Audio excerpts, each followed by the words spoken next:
வணக்கம் நண்பர்களே, அனைவருக்கும் இன்றைக்கி காலை வணக்கம். இன்றைக்கி நம்மளுடைய காலை உணவு பார்த்திங்கன்னா கொஞ்சம் டிஃப்ரெண்ட்டாக ட்ரை பண்ணியிருக்கிறோம். என்னென்னு பார்த்திங்கன்னா தயிர் ப்ளஸ் வெள்ளரிக்காய் வந்து பச்சடி பண்ணியிருக்கோம். தயிரை அப்படியே போட்டு வெள்ளரிக்காய் கட் பண்ணி சின்ன சின்னதாக கட் பண்ணி போட்டிருக்கோம்.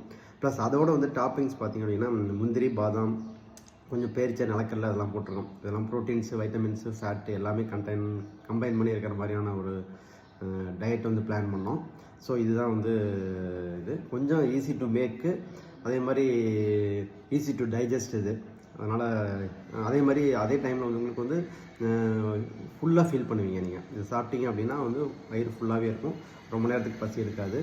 ஸோ இது வந்து ஒரு நல்ல டயட் தான். நீங்கள் என்றைக்கா ஒன்று ட்ரை பண்ணி பாருங்கள். ஓகே, இப்போ வந்து பார்த்தீங்க அப்படின்னா இந்த கண்டெய்னர் என்ன அப்படின்ட்டு நிறைய பேர் கேட்டிருந்தாங்க. இது வந்து 2-3 தடவை போட்டிருக்கேன் வீடியோவில். இது என்னென்னு பார்த்தீங்கன்னா நம்ம கொட்டாங்குச்சின்னு சொல்லுவோம்ல, அதுதான் இது. ஒரு தேங்காயோட மூடின்னு வச்சுக்கங்களேன். உள்ளே இருக்கிற இதெல்லாம் எடுத்துகிட்டு க்ளீன் பண்ணி வச்சுது. இது வந்து நந்து வாங்கிட்டு வந்த கிஃப்ட் எனக்கு. ஸோ இதுதான் இன்றைக்கி நம்மளுடைய காலை உணவு. ஸோ இது மாதிரி ஹெல்த்தியாக சாப்பிடுங்க, ஹெல்த்தியாக இருங்க, ஆரோக்கியமாக இருங்க. ஓகே.